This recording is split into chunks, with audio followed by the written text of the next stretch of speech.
कैसे हो भाई? दुखी हूँ।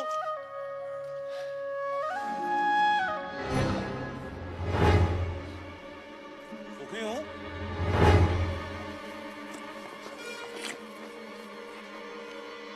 क्या कहा तुमने? सुखी हूँ। अरे सुना तुमने? हमें सुखी आदमी मिल गया। क्या तुम सुखी हो? एक ही बात कितनी बार कहूँ? हाँ मैं सुखी हूँ। लेकिन तुम्हारी कमीज कहाँ है? कमीज? क्या तुमने राजा की घोषणा नहीं सुनी? राजा को सुखी आदमी की कमीज चाहिए। पर मेरे पास तो कमीज नहीं है। क्या तुम्हारे पास कमीज भी नहीं है? फिर तुम सुखी कैसे हुए? मेरा सुख कमीज में नहीं है, मैं ही सुख हूँ। अन्नदाता, वह कह रहा था कि उसका सुख कमीज में नहीं है, वह ही सुख है। वह सुखी है, लेकिन उसके पास कमीज नहीं है। बलभद्र,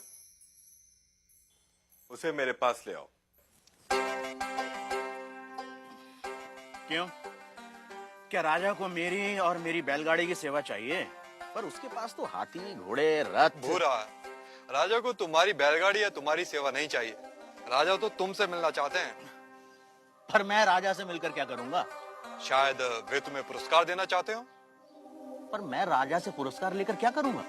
शायद पुरस्कार के धन से तुम और सुख पा सको, कमीज खरीद सको। दाता, मैं कमीज के बिना भी सुखी हूँ। पर मैंने सुना है कि धन से वस्तुएं मिलती हैं। क्या धन से सुख मिलता है? और जो सुख से भरा हुआ है उसमें और सुख कहां से समाएगा? अगर राजा मुझसे मिलना चाहते हैं तो वो यहाँ आ सकते हैं, मैं उनसे मिल लूंगा। गाड़ीवान ने आने से मना कर दिया अन्नदाता। अन्नदाता को उससे मिलना हो तो हुकुम को ही जाना होगा।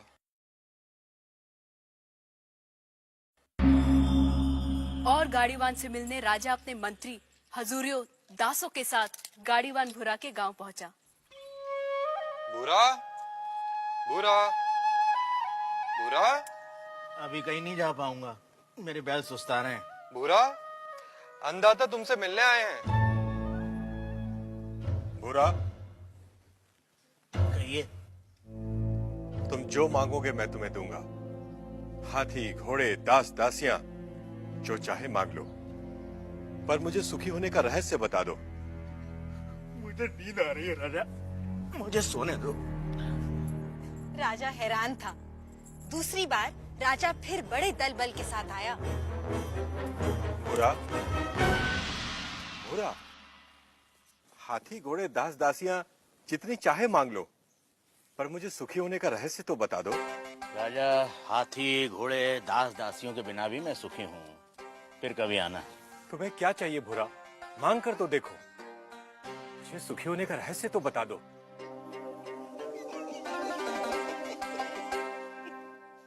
जो स्वयं सुख की खान है उसे लालच देने का काम मूर्ख ही कर सकता है। जा राजा जा, फिर कभी आना।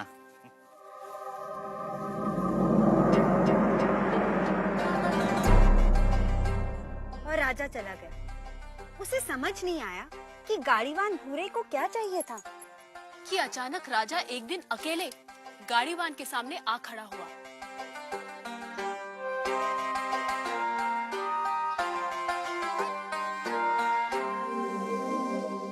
हुकुम। तू फिर आ गया? जब तक आप सुखी होने का रहस्य न बता देंगे, मैं तंग करता रहूंगा। मेरी पीठ खुजा सकेगा? हाँ मालिक। ला, खुजा। रहने दे, रहने दे। ठीक से बैठ जा, बैठ ठीक से। पहले ही अपने दिखावे का बोझ छोड़कर आता तो मेरी पीठ खुजलाने से बच जाता। पूछ, क्या जानना चाहता है? यह कैसा रहस्य है कि जिसके पास सैकड़ों कमीजें हैं वह सुखी नहीं है, और जिसके पास कोई कमीज नहीं वह सुखी है? राजे, सुख का कारण कमीज नहीं, आत्मा है। जो यह जान लेता है कि सुख का कारण भीतर है, उसे सुखी होने के लिए बाहरी वस्तुओं की जरूरत नहीं पड़ती। पर मन तो हमेशा सुख के लिए बाहरी वस्तुओं के पीछे भागता रहता है। इसीलिए राजे, जो अपने आनंद स्वरूप आत्मा को जान लेता है वह वस्तुओं के पीछे भागना बंद कर देता है। मैं समझा नहीं। राजे, आनंद आत्मा का स्वरूप है। आत्मा अनंत है, इसलिए आनंद भी अनंत है। आत्मा के स्वरूप के कारण व्यक्ति स्वयं से हर क्षण प्रेम करता है। क्या कभी सोचा है कि व्यक्ति बूढ़ा हो जाता है, बीमार हो जाता है, इंद्रियां साथ छोड़ रही होती हैं, मौत द्वार खटखटा रही होती है, फिर भी आदमी जीना चाहता है? क्यों? क्योंकि हर व्यक्ति स्वयं से हर क्षण हर समय प्रेम करता है। यदि दुख स्वयं का स्वरूप होता तो क्या मनुष्य कभी स्वयं से इतना प्रेम करता? कभी तुमने सोचा है कि कभी कभी आत्महत्या का विचार क्यों आता है? नहीं मालिक।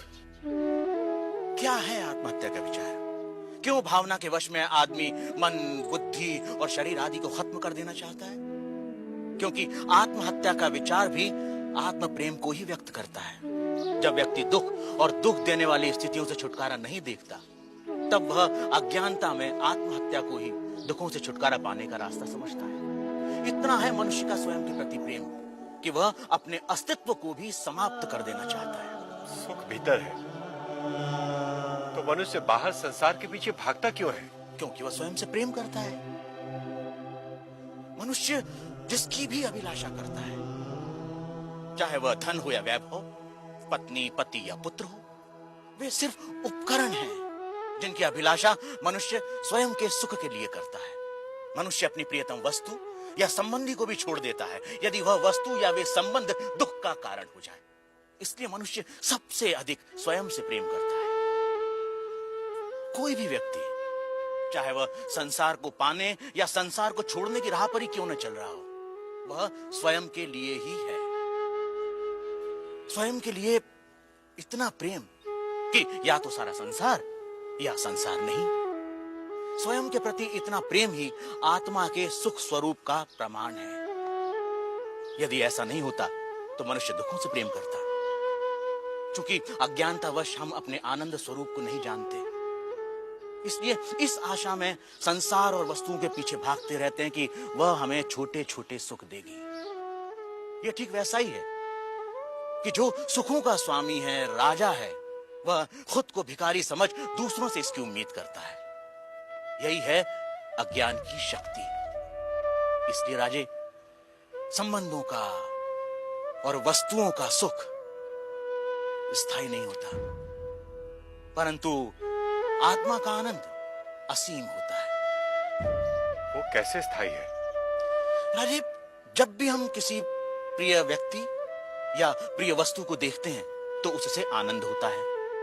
इस आनंद को शास्त्र प्रिय कहते हैं। और जब हम उस वस्तु को पा लेते हैं या उस व्यक्ति से मिल लेते हैं, तब वह आनंद कई गुना बढ़ जाता है। उसे मोद कहते हैं। और जब हम उस वस्तु का उपभोग करते हैं, तब उससे प्राप्त होने वाले आनंद को प्रमोद कहते हैं। परंतु जैसे ही हम उस व्यक्ति या उस वस्तु से अलग हो जाते हैं, वह आनंद भी समाप्त हो जाता है। इसलिए राजे, वस्तुओं का आनंद, व्यक्तियों का आनंद स्थायी नहीं होता, परंतु आत्मा का आनंद स्थायी और अनंत होता है। बुरा व राजा में आनंद पर लंबी चर्चा हुई, जिसे वेदांत में आनंद मीमांसा कहते हैं। सात्विक आनंद, राजसिक आनंद, तामसिक आनंद से लेकर अलग अलग प्राणियों और अवस्थाओं में आनंद की अनुभूति और उसके कारणों की बुरा ने मीमांसा की। पर अंत में राजा ने वह प्रश्न किया जो इस समय हम सबके मन में है। आर्य, यदि मैं ही आत्मा और आत्मा का आनंद स्थान, समय, जन्म, शरीर, मन, बुद्धि और बाहर की किसी भी वस्तु से स्वतंत्र होता है, तो मैं अनंत, असीमित और पूर्ण आनंद का अनुभव क्यों नहीं कर पाता? राजे, यदि तुम अपनी आंखें बंद करोगे तो अंधेरा ही दिखाई देगा। जब तक तुम शरीर, मन, बुद्धि, संसार, वस्तुएं, रस, भाव और विचारों की ओर ही देखोगे, तब तक तुम उस अनंत, असीमित और पूर्ण का अनुभव नहीं कर सकोगे। इसमें गलती आत्मा की नहीं, हमारे दृष्टिकोण की है। इसलिए राजे, यदि सुख चाहते हो तो बाहर नहीं, भीतर देखो। तो सूत्रधार, क्या इसका ये अर्थ हुआ कि सुख की कामना ही आत्मा के आनंद स्वरूप का कारण है? तुमने ठीक समझा नटी। इसीलिए पूरा जीवन हम सुख की तलाश में रहते हैं। आप जो होते हैं पूरा जीवन उसी की ही खोज करते हैं। हम आनंद हैं, इसीलिए हम अनंत सुख की अभिलाषा रखते हैं। इस सत्य को ना जानना ही दुख का कारण है।